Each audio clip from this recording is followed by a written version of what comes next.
ए जी का हो? ली ना होई गरम चाय लियल बनी पी ली। अरे जहर और नहीं खुन डलले अमार बढ़ने के प्यार बचत नहीं खे। ना ना सोचा तानी कभी रगड़ा करेलू कभी झगड़ा करेलू हैं? गरमी के दिन में लड़ाई करेलो कहते हैं ठंडा चढ़ाई करेलो। हे दे हमरा से झगड़ा के बिया मत बोई ना तो ये ठंडी में बहुत पछताए के पड़ी। अरे गरमी के दिन में लड़ाई करेलो कहते हैं ठंडा चढ़ाई करेलो। हटी होने धनी बनी कना फ्यूज हम तोरा व्यवहार से रे तोरा व्यवहार से। अच्छा हाँ दे हम नहीं हरे से कुछ कुछ सीखिए के आइल बनी ठीक नु। का सीखले बड़ू हो? भौजी समझले रहे हमारा के प्यार से। हाँ। भौजी समझले रहे हमारा के प्यार से कि जाड़ में ना झगड़ा कोई जाला भतार से। तब तो हमार चानिए रही।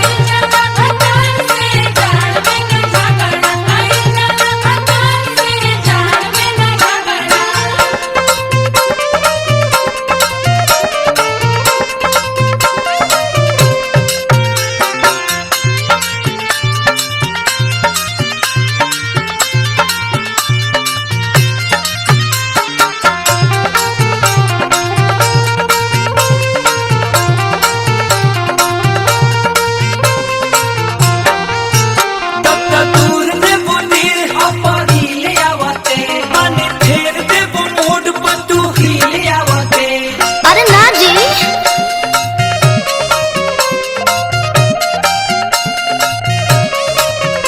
आई आई राजा मैं आई के जौन खिसियाई राजा जी इतना के कराना होला मरदवा में हर में लड़ाई राजा जी।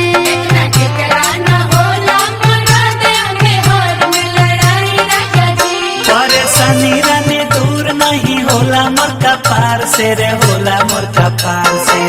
सुनी चली बाम लगा के घाम में सुता देता नहीं। ए चांद जलेबू का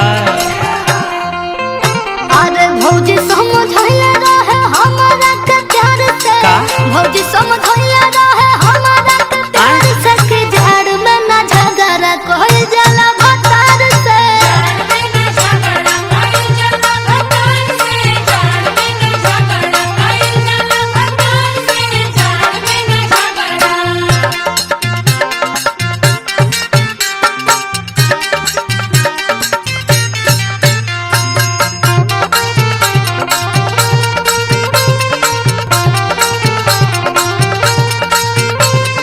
हो जब हम करी प्यार करेलू इनका धनी बुझ गनी बड़ू तू तो हाव के यार। अच्छा दाव के यार हाँ दाव के यार ना तो कौन ची बुझा तनु बात हमार। जन दूर दूर हमारा से हट करे जम सट रह जैसे लिपटे धमिनिया से धामिन तू सही लिपटल रह।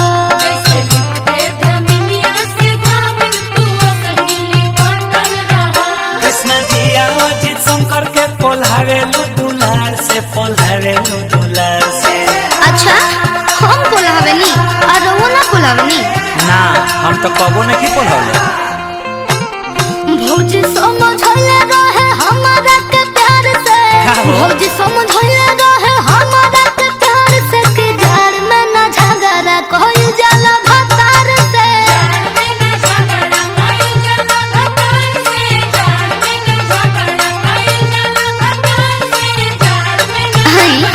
चली